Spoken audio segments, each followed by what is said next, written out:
Bonjour à tous, Bonjour à tous. j'espère que vous nous entendez bien. Donc on va vous inviter à juste mettre un petit message dans la zone de chat pour qu'on s'assure que le son fonctionne bien et que vous voyez bien nos écrans. Alors, je vous écris un petit mot tout de suite en disant bonjour à tous. Dans le chat, n'hésitez pas donc à nous dire si vous avez bien vu ce message et à nous dire si vous nous voyez bien. Alors, Alors, je vais d'abord commencer par partager mon écran en attendant que tout le monde arrive et que vous mettiez aussi un petit message pour être sûr que vous nous voyez bien. Alors, partager. Bonjour Sylvie, merci pour votre message. Ok, apparemment Sylvie nous va bien. Alors, le audio et Lundi, visuel, audio, ok. ok. Super, merci beaucoup Sylvie pour votre confirmation. Ok, donc on va pouvoir commencer. Donc, bienvenue dans notre webinaire dédié à l'onboarding et l'offboarding. Donc, les clés pour une expérience collaborateur réussie. Donc, vous serez avec nous jusqu'à 12h15. Il y a à peu près 35 minutes de présentation. Et le reste, donc, ça sera dédié pour vos questions. Alors, je vais changer la slide. Donc, pour commencer, on va se présenter. Donc, moi, donc Maria Genetet, je suis conceptrice pédagogique au sein d'Innov Academy depuis bientôt 4 ans. Et aujourd'hui, je suis accompagnée de Camille. Donc, je vais la laisser se présenter. Voilà, bonjour à tous. Donc, je suis Camille Gautry. Alors, j'ai rejoint moi Innov Academy récemment. Avant ça, j'avais une carrière dans les ressources humaines, dans l'accompagnement professionnel. Et c'est pour ça que j'aurai donc pas mal de choses à vous partager sur ce thème du on et du offboarding que j'ai pu pratiquer à de multiples reprises. Merci Camille. Alors maintenant, on a une question, donc c'est à vous de vous présenter. Donc je vais lancer une question, vous allez voir apparaître donc à l'écran et ça va être comme ça tout le long de la présentation. Dès qu'on va vous poser une question, il y aura donc la question écrite et vous allez pouvoir sélectionner la réponse correcte ou alors là en fonction de votre métier. Donc ça va être quel type une question sur quel type de service vous travaillez et aussi donc quelle est la taille de votre entreprise. Donc, je lance de suite la question et je vous laisse un petit peu de temps pour y répondre. Donc, normalement, elle a dû apparaître maintenant à l'écran. Donc, dites-nous un peu plus sur vous. Hop, je laisse encore quelques secondes. Ok.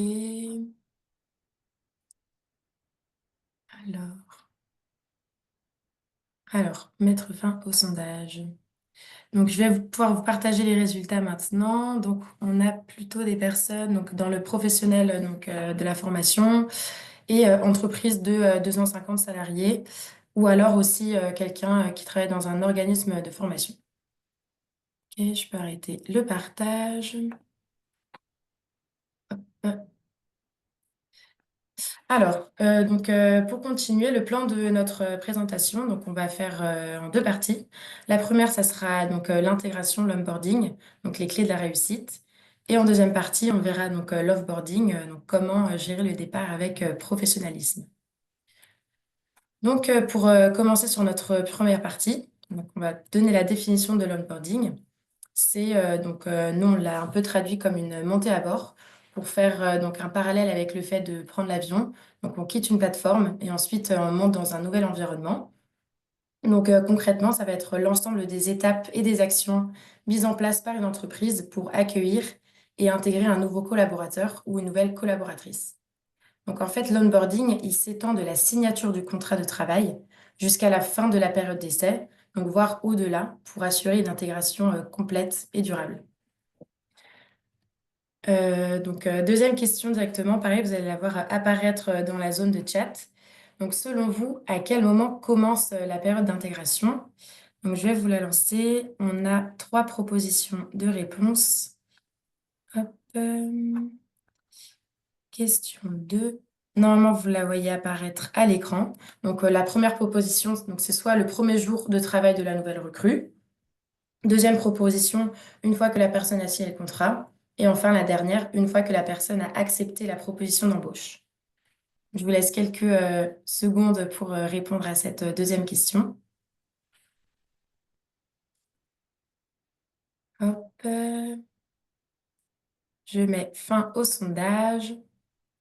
Et donc, vous avez répondu une fois que la personne a accepté la proposition d'embauche. Donc, c'est la bonne réponse, donc réponse correcte. Alors, donc en effet, c'est à partir de ce moment-là que la personne change de statut. Elle passe de candidat à collaborateur en devenir. Donc, c'est donc maintenant que beaucoup de choses se jouent. On va laisser maintenant, je laisse maintenant la main à Camille. Elle va vous en parler plus en détail. Merci Maria. Donc en effet, contrairement en fait à l'idée assez répandue que la phase de recrutement s'arrête une fois que la bonne personne est trouvée, en fait non, c'est le processus de sélection qui est terminé lorsqu'on a trouvé la bonne personne. Il va y avoir en fait ensuite une nouvelle étape qui va se diviser en fait en deux étapes différentes et d'importance égale. Dans le processus d'onboarding, il va y avoir d'abord le processus d'intégration administrative. Et c'est pour ça que vous avez tout à fait raison d'avoir dit que le processus d'onboarding, il commence au moment où la personne, on lui fait une proposition, accepte en fait d'intégrer l'entreprise, parce qu'à ce moment-là, va commencer en fait déjà une première relation administrative avec la nouvelle recrue. L'aspect administratif, ça va être donc rédiger la proposition d'embauche, rédiger le contrat de travail, ça va être toutes en fait les formalités administratives qui vont découler de cette intégration. Et puis, en parallèle, il y a également l'intégration opérationnelle. Et je dis bien en parallèle parce qu'en fait, elle se prépare avant même que la personne commence pour que ça soit un processus bien réfléchi. Là, l'idée, ça va être en fait de fournir à la nouvelle recrue l'accompagnement nécessaire à sa montée en compétences.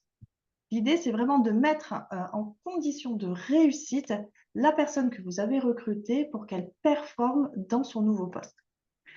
Et c'est important de vous dire en fait que vous avez beau avoir recruté peut-être la personne parfaite pour le poste, c'est en fait à vous de lui donner les moyens de performer dans votre environnement. Donc, c'est une fois vraiment que le processus de sélection et le processus d'onboarding ont été finalisés qu'on peut dire que le recrutement est bien terminé et non pas avant. Alors, là, ah pardon, c'est peut-être à Maria de... Ah oui, non, tu peux faire. Non, c'est dans ce cas-là. Là, du coup, on s'est posé la question sur voilà, le recrutement et notamment le coût d'un recrutement qui n'est pas confirmé. Alors, on vous donne cette hypothèse. D'après vous, en fait, quel est le coût d'un recrutement qui n'est pas confirmé après 3 mois pour un salarié qui percevait un salaire brut mensuel de 3 000 euros? Alors, donc, la question a été affichée à l'écran. Je vous Ok, laisse quelques secondes. On a 3 propositions de réponse. ok. Donc, je vois que vous êtes répartis entre la première option qui était entre 12 et 15 et la deuxième entre 15 et 30. En fait, en moyenne, la bonne réponse, donc c'est la réponse B, entre 15 et 30. Parce qu'en fait, une période d'essai interrompue, ce n'est pas seulement des mois de salaire qui sont perdus. C'est tout, en fait, tout le processus qui a démarré depuis le processus de sélection jusqu'au départ de la personne qu'il faut comptabiliser. Ça va être un niveau, le temps de travail par l'équipe recrutement, les managers qui ont fait les entretiens, tout ce que vous avez mis en œuvre doit être comptabilisé. Et c'est pour ça que ça va plus loin que la simple multiplication des mois de salaire de la personne. Et puis, un dernier point là-dessus, pensez aussi qu'un recrutement qui n'est pas finalisé, il y a aussi des coûts invisibles. Les coûts invisibles sont ceux qui vont, en fait, c'est l'impact que cet échec, quelque part, va provoquer sur l'équipe en place. Les personnes se sont investies pour intégrer la personne, elles ont pu la former. Voilà, ça peut susciter de la frustration qui va aussi, qui peut affecter la performance de vos équipes. D'où l'intérêt vraiment de prendre en compte ce processus d'onboarding et de ne pas l'improviser. Donc, les enjeux essentiels de la phase d'onboarding, donc, ça va être à la fois pour l'entreprise et pour le nouveau collaborateur. Pour l'entreprise, l'idée de cette période d'intégration, c'est justement de rentabiliser, ce qu'on vient d'évoquer, les coûts engagés lors de la sélection de la bonne personne et des coûts d'intégration qui ont pu être mis en œuvre. Et puis, n'oublions pas aussi le besoin essentiel. Le recrutement, il a été motivé par un besoin opérationnel, un objectif quelque part business qui a motivé ce recrutement. Donc, il faut en fait savoir bien intégrer la personne pour que ce besoin opérationnel, que cet enjeu business soit bien pris en charge.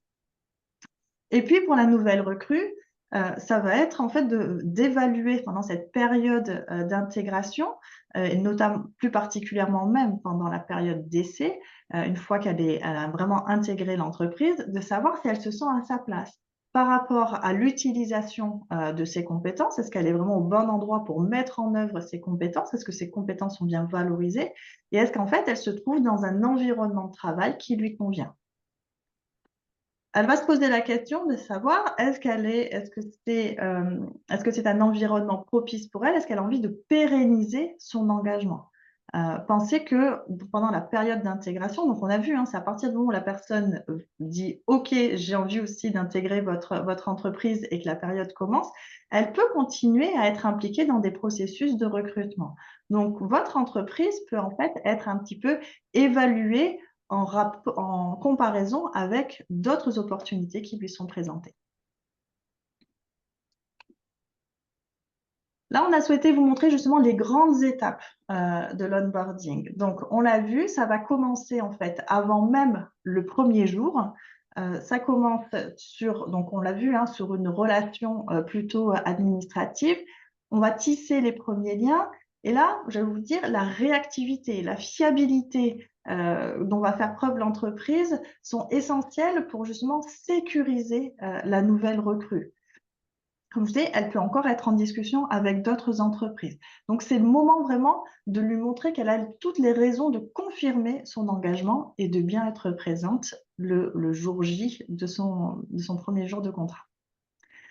Pendant cette phase-là, on prépare aussi justement ce jour J, ce premier jour. C'est important de préparer, de s'assurer que la personne aura un ordinateur, elle aura un casque, elle aura un bureau, elle aura une chaise, elle aura tout ce qu'il lui faut pour pouvoir travailler dans les meilleures conditions. On n'attend pas que la personne soit là pour se poser ces questions. Une fois que la personne est arrivée, donc là, évidemment, on l'accueille chaleureusement, on lui fait faire le tour des équipes, on lui montre son environnement, on est en train vraiment de l'accueillir pour que la personne se sente le plus à l'aise possible et voit le potentiel qui se présente à elle. Néanmoins, on continue le travail de préparation, on accompagne encore le collaborateur au-delà de ce premier jour. Pendant les 30 premiers jours, il faudrait que la personne vive un parcours structuré et organisé, avec des interlocuteurs qui sont à la fois ciblés et préparés. Vous savez, souvent on dit, tiens, ça serait intéressant que tu rencontres telle personne, telle personne. Il faut que ces personnes-là, elles soient au courant qu'il y a cette personne qu'il va falloir intégrer, quelles sont les informations pertinentes, s'il y a des supports à lui donner. Il faut vraiment éviter l'improvisation. Et c'est aussi dans cette période-là des 30 jours qu'il est intéressant de donner à la personne toutes les formations outils. Comme je vous disais, là, on est en train de lui donner tous les fondamentaux pour qu'elle puisse vraiment comprendre les spécificités de l'entreprise en termes de produits, de stratégie, de culture, donc aussi d'outils à utiliser dans son quotidien. Et c'est important qu'elle puisse se les approprier, ces spécificités. C'est vraiment cette période de 30 jours, la personne va se faire beaucoup de premières impressions. Et donc, on a vraiment envie que ça soit des bonnes premières impressions. Et je vous le rappelle encore, les personnes peuvent être encore engagées dans d'autres processus de recrutement. Il n'est pas rare de voir des salariés qui finalement décident de quitter une entreprise dans laquelle ils s'étaient engagés pour finalement choisir une autre opportunité. Donc, vraiment, la période d'intégration doit vraiment jouer ce rôle de donner envie à la personne de pérenniser son engagement, comme on vous disait tout à l'heure. Et puis, au bout de 30 jours, donc là, la personne, elle l'a gagné en clarté, en autonomie. Elle peut commencer un petit peu à gérer son poste d'une façon beaucoup plus concrète. C'est important de continuer l'accompagnement. Vraiment, le onboarding, il ne s'arrête pas ni au premier jour, ni aux 30 jours. Il s'étale sur la durée pour que vraiment la personne se sente soutenue dans sa progression, dans sa montée en compétences. Il est essentiel de maintenir des points réguliers avec son manager opérationnel. Et comme justement on est dans une période d'essai, voilà, qui est une période aussi inconfortable et d'incertitude pour les deux côtés, pour l'entreprise comme pour le collaborateur, c'est important d'avoir un point régulier et notamment aussi un point un peu plus formalisé, notamment avec les ressources humaines au milieu de période d'essai pour pouvoir justement donner un retour à la personne sur comment se sont passées, comment est sa performance. N'hésitez pas vraiment à donner des feedbacks constructifs à la personne, valider ce qu'elle a bien fait et n'hésitez pas à lui indiquer comment elle peut s'améliorer. Euh, j'ai pu voir dans ma pratique en RH des managers qui, sans quelque part crier égard, mettaient fin à la période d'essai d'un collaborateur sans lui avoir dit quels étaient les points en fait qui étaient gênants, sans pouvoir lui avoir dit comment cette personne aurait pu s'améliorer. Donc, du coup, la rupture est assez brutale et ça a vraiment des effets négatifs. Ça a des effets négatifs sur la personne elle-même, qui est du coup assez des fois décontenancée et choquée par la brutalité de la nouvelle qu'elle n'avait pas vu venir. Et faites attention parce que c'est aussi quelque chose qui se voit parmi les autres collaborateurs. Donc, c'est une pratique managériale qui peut vraiment avoir des effets négatifs sur les équipes aussi en place. Donc vraiment, n'hésitez pas à donner des feedbacks, des axes d'amélioration à la personne. La personne peut être très compétente, mais elle a besoin que vous l'aidez à s'améliorer dans votre environnement pour performer dans votre entreprise, dans votre équipe. Voilà, et puis au-delà des 90 jours, là on est à peu près à 3 mois de poste, et ben c'est pareil, on continue encore cet accompagnement pour que la personne puisse atteindre sa pleine performance. Là, elle gère vraiment ses projets en toute autonomie, mais il y a aussi de la complexité, des problèmes, des obstacles qui peuvent venir sur sa route et avec lesquels il ne faut pas la laisser toute seule. Donc, le rôle du manager, là, c'est encore de continuer vraiment à épauler la personne et là, c'est vrai, par contre, c'est plus difficile à cette phase-là d'anticiper les besoins que va avoir la nouvelle recrue. Donc, c'est moins anticipable, mais ça ne veut pas dire qu'il ne faut pas maintenir l'accompagnement pour autant. Donc, dans ce processus d'onboarding, donc, vous l'avez sûrement pressenti, hein, le rôle des RH est central. Ce sont vraiment les chefs d'orchestre de l'onboarding.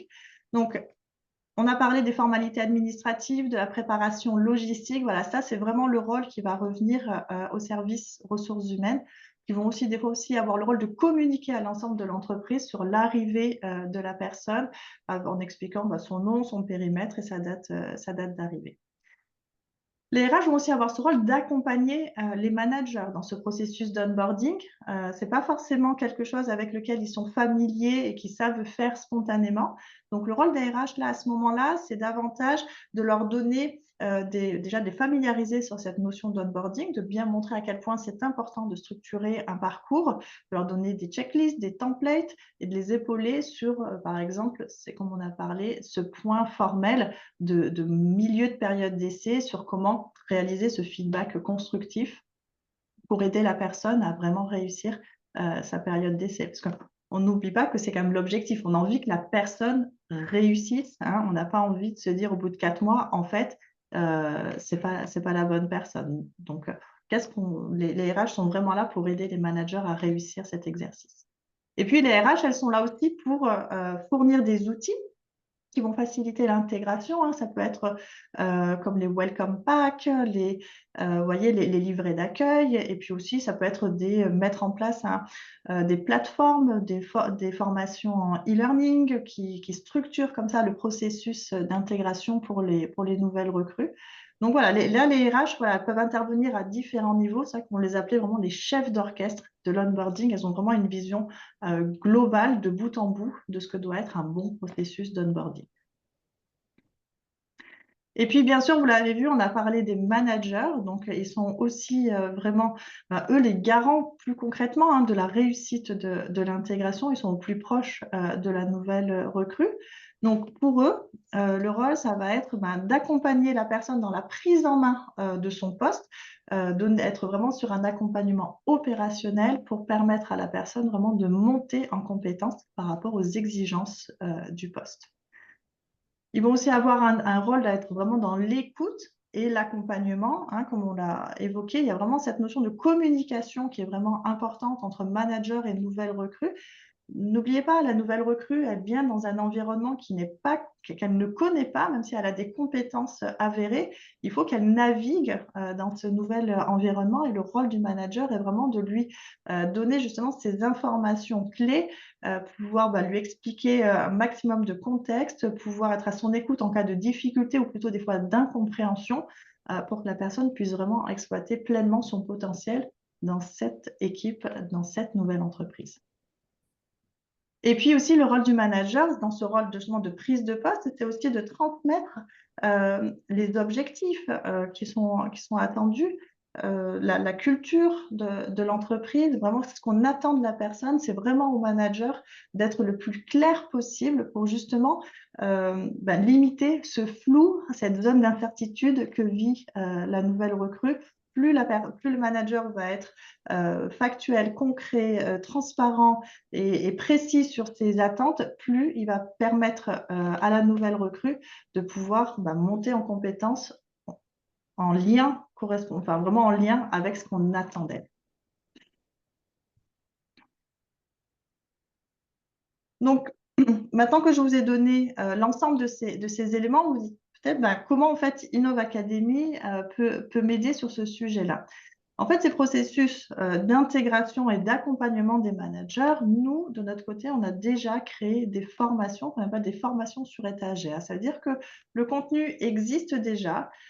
Donc, on peut en fait, vous pouvez en fait acheter cette formation, mais sachez en fait qu'on peut aussi le personnaliser son contenu, sa forme par rapport aux spécificités de vos besoins, de vos équipes, de vos collaborateurs. C'est des choses que nous avons déjà fait. Et on a aussi, on peut donc vraiment travailler sur les deux types d'interlocuteurs. Donc, on disait les managers, donc là, je vous ai parlé des salariés ou des managers, et également des nouvelles recrues. Donc là, c'est deux aspects de public sur lesquels, en fait, on a déjà du contenu qui est prêt et qu'on peut personnaliser en fonction de vos besoins. Alors, donc, on va entamer la deuxième partie, donc l'offboarding. Donc, gérer le départ avec professionnalisme. Donc, pour la définition, donc, qu'est-ce que l'offboarding? Donc, c'est le processus structuré d'accompagnement lors d'un départ d'un collaborateur ou d'une collaboratrice. Donc, visant à assurer une transition fluide et bénéfique pour toutes les parties. Donc, en fait, on va venir faciliter la transition pour l'entreprise et le collaborateur. Donc, c'est important pour préserver en fait les relations, mais aussi l'image de l'entreprise, l'image de marque et aussi le transfert des connaissances. Alors, on a donc une cinquième question. Donc, selon vous, quand débute le processus d'offboarding? Je lance la question. Hop. Donc, c'est une question ouverte. Vous pouvez répondre dans le chat. Je vous laisse quelques secondes pour répondre.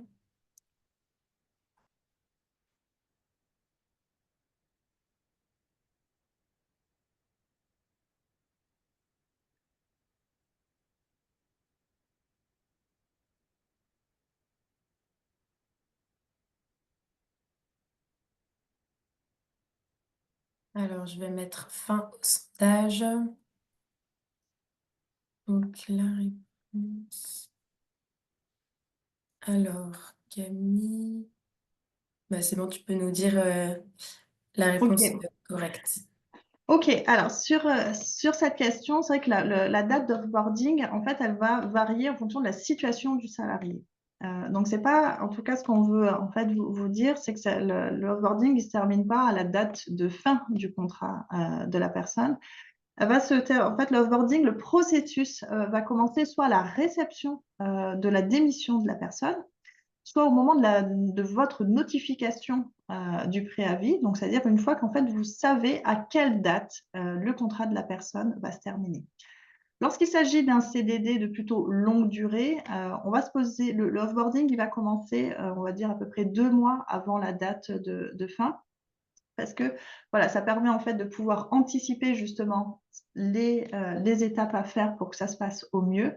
Et donc là, dans cette phase-là du offboarding, le collaborateur va en fait passer de collaborateur de l'entreprise à collaborateur sortant. Et c'est ça qui va déclencher en fait le démarrage d'un processus d'offboarding.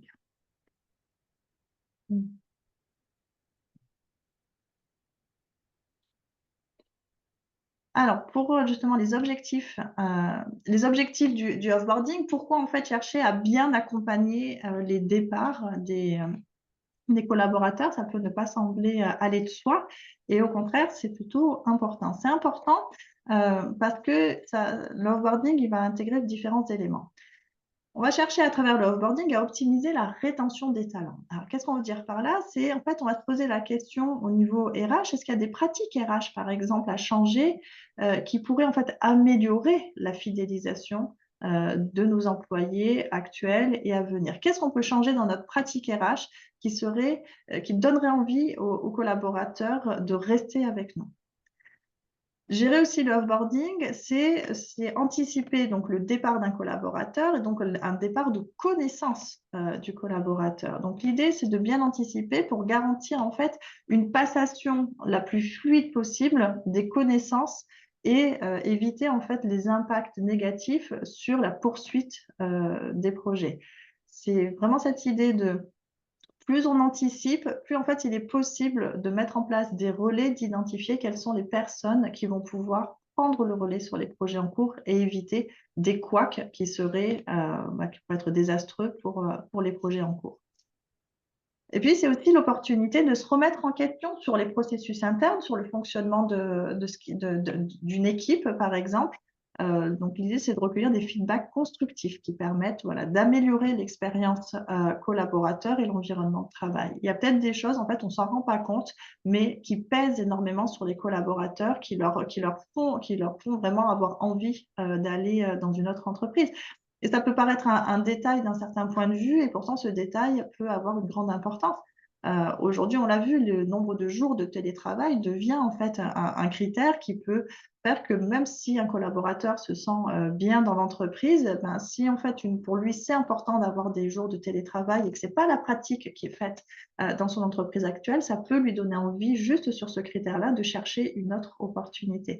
Donc ça, en fait, c'est des signaux qu'il faut savoir détecter lors du offboarding pour justement se poser les bonnes questions et pas passer à côté de quelque chose d'important.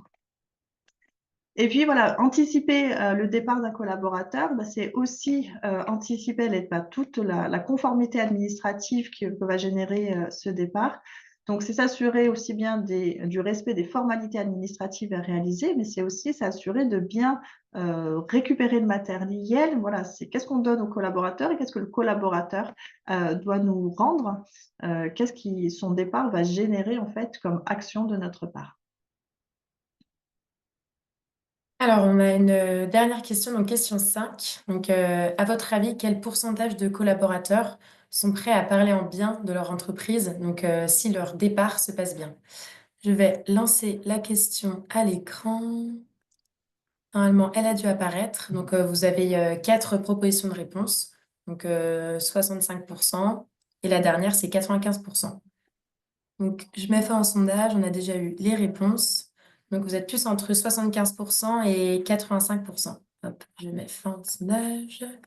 Donc, la réponse, c'était donc 85% des collaborateurs sont prêts à parler en bien de leur entreprise, donc seulement si le départ se passe bien. Donc, ça montre l'importance d'une bonne gestion des départs, donc pour préserver la réputation et l'attractivité de l'entreprise. Alors, donc, on reparle des chiffres clés. Donc, je redonne la main à Camille. Voilà, donc là, on vient de voir donc, ce chiffre de 85% que Maria a détaillé.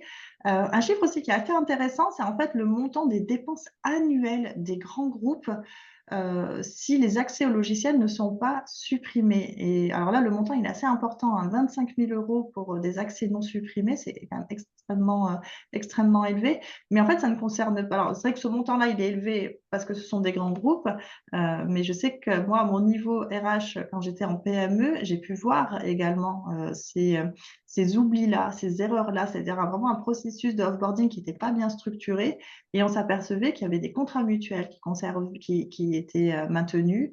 Voilà, vous voyez ce genre d'avantages, des accès aux logiciels qui n'étaient des licences qui n'étaient plus utilisées, et pourtant qu'on continuait de payer.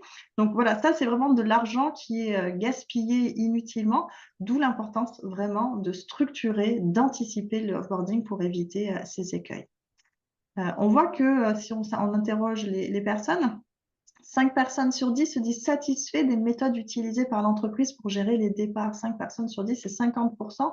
Donc, on voit qu'il y a vraiment une marge de progression voilà, qui est très importante. Et on voit même que voilà, 34% des jeunes actifs déclarent que leur santé a été affectée par la mauvaise gestion des départs.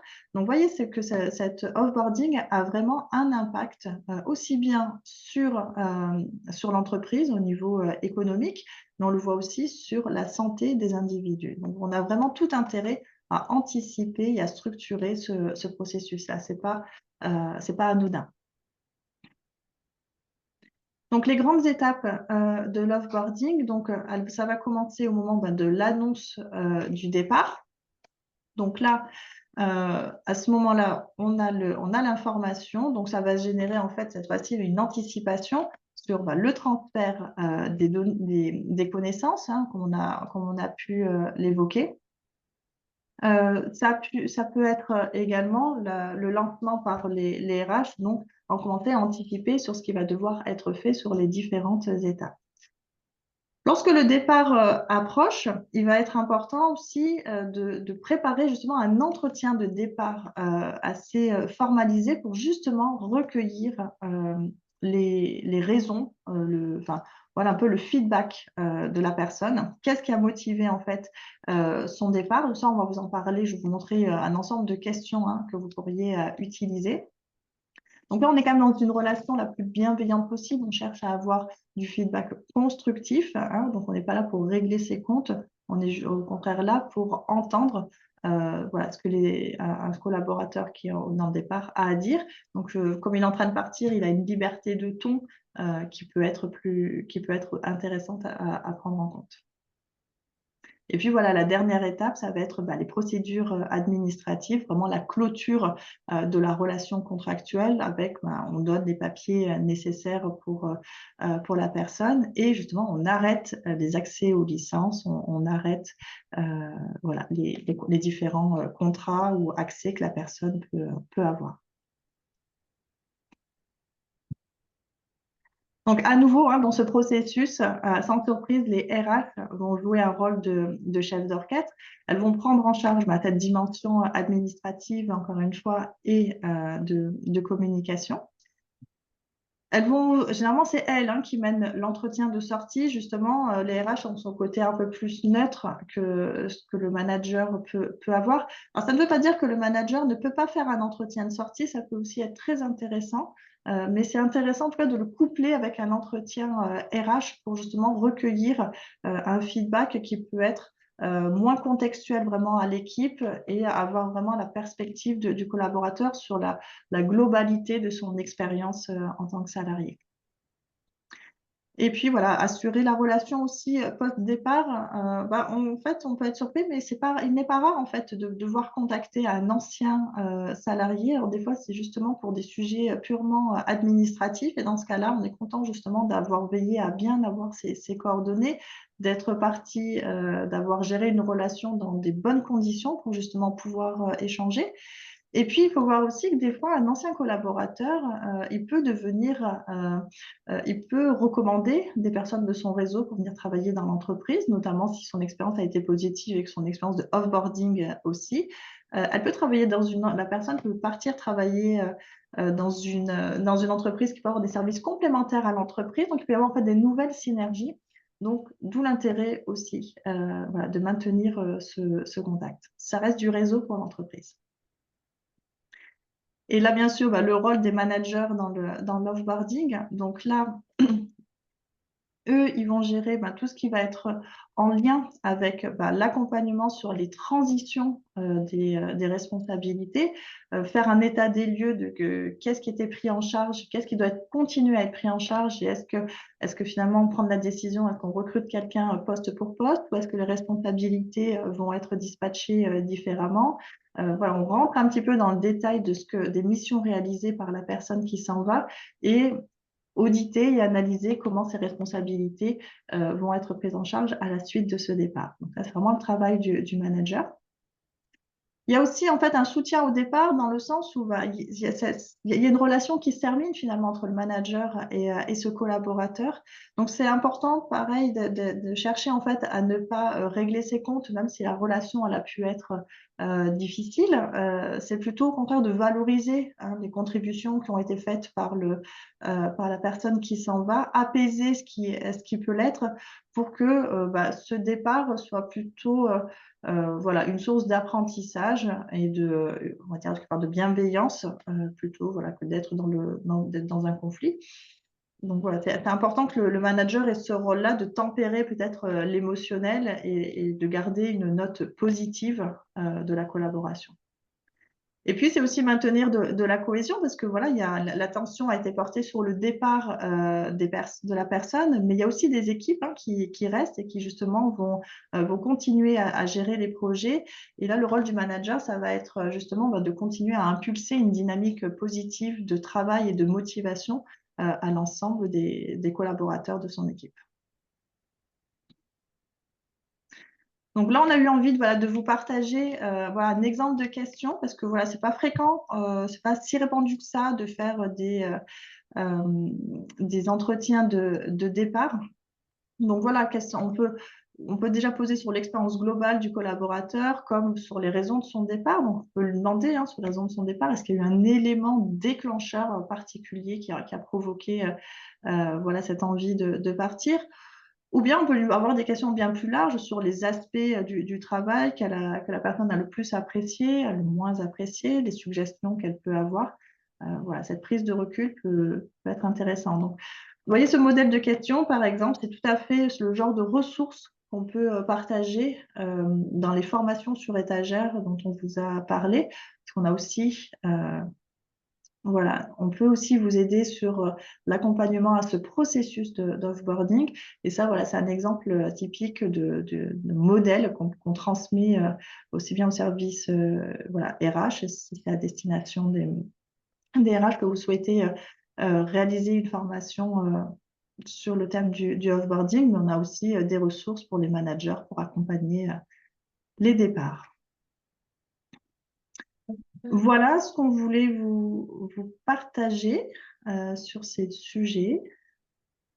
Oui, donc du coup, notre webinaire touche à sa fin. Donc, on espère qu'on vous a apporté des réponses claires et des idées donc, sur l'onboarding et l'offboarding.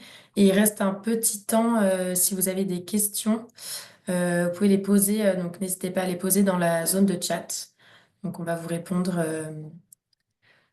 instantanément. Et on vous a aussi mis donc 3 QR codes avec donc le premier, le lien d'accès à la formation sur l'onboarding. Le troisième, c'est le lien d'accès donc à la formation sur l'offboarding pour ceux que ça peut intéresser. Et aussi, on a un QR code au milieu pour prendre rendez-vous avec nous. Donc, on attend un petit moment si vous avez des questions. Et sinon, si on n'a pas, on va pouvoir mettre fin à la session. Alors vraiment, si vous avez des questions sur comment ça se passe, les formations sur étagère, si c'est quelque chose que vous ne connaissez pas en détail sur le fonctionnement, n'hésitez pas à programmer un rendez-vous. Betty, voilà, qui vous recevra en entretien, pourra voilà, vous expliquer tout en détail, pourra vous expliquer de quelle façon on peut personnaliser les contenus, on peut personnaliser la charte graphique également. Enfin, voilà, il y a plein d'aspects qui peuvent être, voilà, qui peuvent être intéressants de discuter avec vous. Donc, n'attendez pas d'y voir clair pour prendre rendez-vous avec nous. Venez avec vos questions et on sera là voilà, pour vous les éclaircir au maximum et vous donner de la perspective. Exactement. Mm. Pour l'instant, je vois pas de questions. Euh, on attend encore quelques secondes.